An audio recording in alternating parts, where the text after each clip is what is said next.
patriarche Yazdaji affirme « Le salut et la paix en Syrie ne peuvent être restaurés que par une solution politique et pacifique et en acceptant l'autre. » L'armée arabe syrienne liquide des rassemblements de terroristes à Alep, Hama, Homs et Daraa. Les enquêtes révèlent l'existence de liens commerciaux entre Erdogan et le terroriste Yassin al-Qadhi, celui qui finance Al-Qaïda.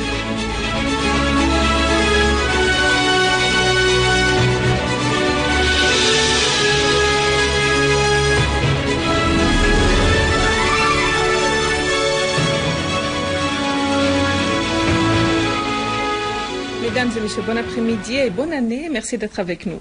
À l'occasion du Nouvel An, une messe a eu lieu dans la cathédrale des Grecs orthodoxes présidée par Monseigneur le patriarche Yohannis Yazdaji, patriarche d'Antioche et de tout l'Orient pour les Grecs orthodoxes.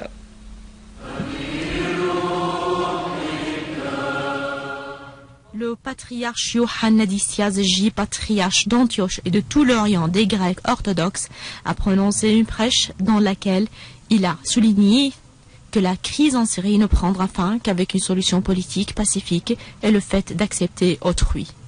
Le patriarche Yazdaji a insisté sur la coexistence commune et la fraternité entre les Syriens, tout en appelant à déployer tous les efforts politiques et pacifiques pour résoudre la crise. À la fin de la prêche, le patriarche a imploré Dieu pour la libération des personnes kidnappées et la restauration de la paix en Syrie, Liban, Palestine, Irak, Égypte et dans tout le monde.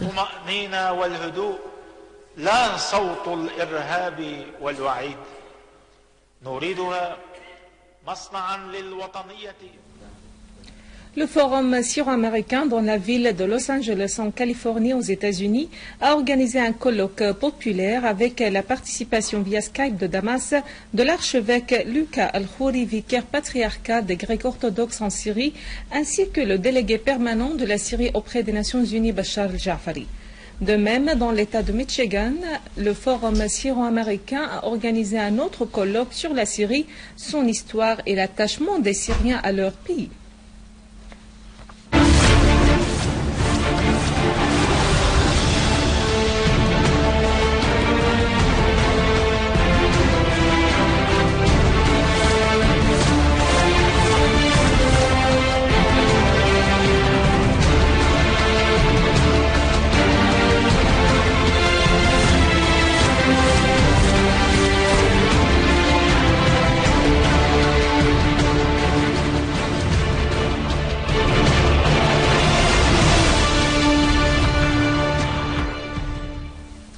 À Alep, les unités de l'armée arabe syrienne ont procédé à la liquidation d'un groupe terroriste armé dans le quartier de Salah ad-Din et à la destruction des véhicules des terroristes à Dahr Ta'ab al-Drabbo et à Al-Haddadin.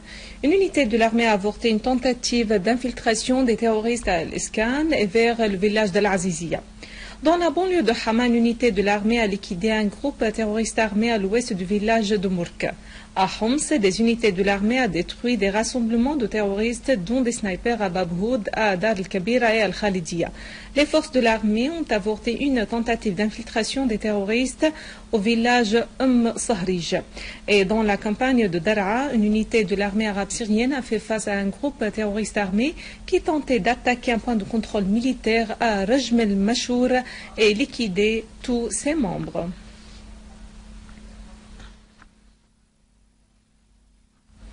Nos concitoyens au Golan syrien occupé ont observé un sit-in en signe de condamnation de la confiscation par les autorités d'occupation israéliennes des dizaines d'hectares des terres dans le village de Mas'ada. Les participants au sit-in ont dressé une tente sur les terres des Waqf du village de Mas'ada, affirmant que le sit-in continuera jusqu'à la récupération de toutes les terres confisquées. Les citoyens du village ont porté les drapeaux de la patrie en guise de leur attachement à leur identité nationale et pour confirmer que le Golan fait partie intégrale de la Syrie. Alors que le monde célébrait le début du Nouvel An, les forces d'occupation israéliennes ont fait des incursions dans plusieurs villages et villes palestiniens. Les soldats d'occupation israéliens ont arrêté de nombreux citoyens palestiniens dans leurs maisons. À l'est de la ville de Jenin, plusieurs Palestiniens ont été asphyxiés par le gaz lacrymogène lors des affrontements qui ont éclaté avec les forces d'occupation israéliennes dans le village de Wadi Abu Daif. À Jérusalem occupée, l'occupation israélienne poursuit ses plans de judaïsation de la ville sainte par la fondation d'un bâtiment de 9 étages dans le quartier historique de Sheikh el-Jarrah afin d'établir une soi-disant école religieuse juive. Les Palestiniens ont mis en garde contre la gravité de ces fouilles sionistes dans la ville de Jérusalem. Les fondations de ce bâtiment sont de 10 mètres de largeur et d'une longueur de 500 mètres et avec une profondeur de 17 mètres. Elle se situe en parallèle à la porte de Jéricho.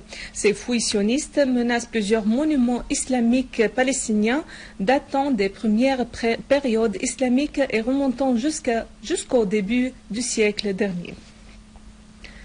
En réponse à l'annonce de l'ambassade de l'ennemi israélien en Italie qui a affirmé que la ville de Bethléem, lieu de naissance de Jésus-Christ, figure dans la liste des villes touristiques israéliennes, l'évêque Atallah Hanna de Sébastia pour les Grecs orthodoxes de Jérusalem et des lieux saints, membre de l'association islamo-chrétienne pour la défense des lieux saints, a rectifié cette annonce en précisant que la ville de Jérusalem restera chrétienne, arabe et palestinienne.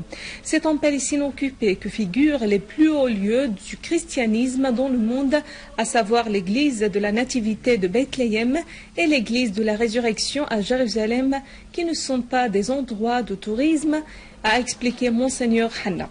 Il a ajouté que l'ambassade de l'ennemi israélien œuvre pour occulter des faits historiques et essayer de nier le caractère musulman et chrétien de la terre sainte de la Palestine.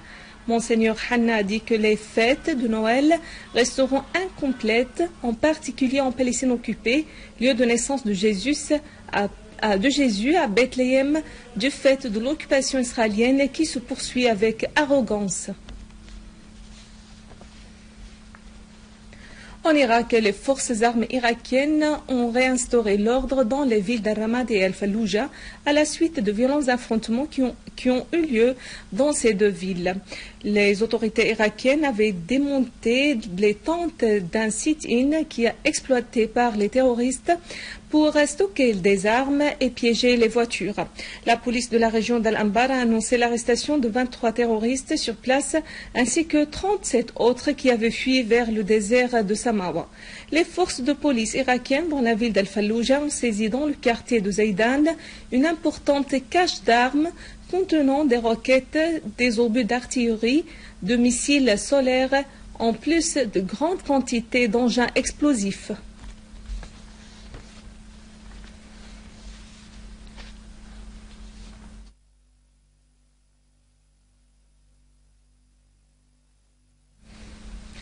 Le scandale de corruption qui secoue le gouvernement de la justice et du développement dirigé par Recep Tayyip Erdogan s'est reflété dans des licenciements dans les directions de la police turque, notamment Ali Ahsan, directeur des renseignements de la préfecture de la ville de Mersin. La rue turque en colère a rejeté la politique d'Erdogan lors des célébrations du Nouvel An. Les manifestations se sont intensifiées dans les grandes villes turques et sur la place de Taksim à Istanbul, exigeant la démission d'Erdogan, dont la politique a provoqué des crises économiques et sociales. Le quotidien turc Yurt a révélé la relation d'Erdogan avec le terroriste Yassine al-Qadi qui finance l'organisation d'Al-Qaïda. Le journal a indiqué que le nom de Yassine al-Qadi a été mentionné par la liste du terrorisme international depuis de nombreuses années et qu'il est impliqué dans des scandales de corruption. Son dossier d'enquête comprend les noms d'entreprises qu'il a créées en association avec Bilal Erdogan, fils du Premier ministre turc.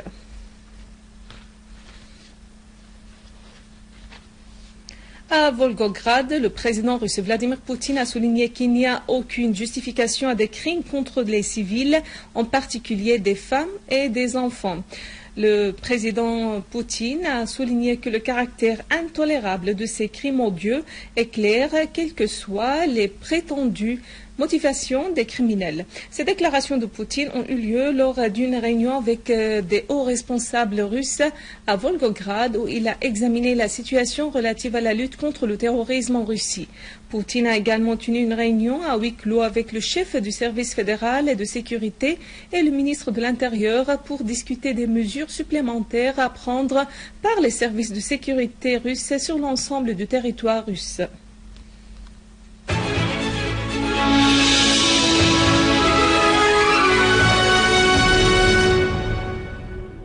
Sous le titre « Éloigner la guerre », une activité ayant pour but de sauver et de protéger les enfants syriens des effets de la guerre, s'est tenue à Dar al-Assad pour l'art et la culture à Damas. Cette activité a été parrainée par les deux ministères de l'Éducation et de la Culture ainsi que par la commission chargée de l'enfance à l'Assemblée du peuple.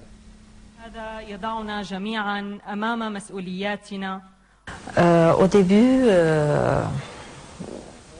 c'est la situation en Syrie qui m'a touchée et la guerre qui est devenue contre les enfants à l'école, même à l'école. Alors j'ai vu combien les gens sont touchés parce que ça attaque leurs enfants. Et si la guerre contre nous, comme des civils, peut-être on peut résister. Mais si contre nos enfants, c'est le pire. À mon enfance, à mes 5 ans, à l'ignorance, au beau jardin, à cette Syrie qu'appellent les enfants. Il faut donner, il faut exprimer notre responsabilité, qu'est-ce qu'on peut faire pour eux, comment l'État peut protéger les enfants, quelles sont les mesures qu'il faut les prendre et tout ça. J'ai intervenu au Parlement. Et j'ai vu quelques personnes qui supportent aussi cette initiative. Alors j'ai commencé de mettre l'idée et de lancer cette idée à l'école, au ministère. Qu'est-ce qu'on peut faire? Il faut au début entendre nos enfants. Qu'est-ce qu'ils veulent? Alors, cette initiative, c'est une piste pour tous les enfants de la Syrie, des écoles qui sont touchés, pour exprimer qu'est-ce qu'ils veulent, qu'est-ce qu'ils sentent exactement, quel est son espoir, est-ce qu'ils veulent continuer ici, de rentrer à l'école, de continuer son étude, ou bien ils ont peur. Alors j'ai rencontré plusieurs enfants dans leur école, des écoles attaquées ou non attaquées. Et j'ai vu vraiment, il y a tellement de choses à comprendre de nos enfants.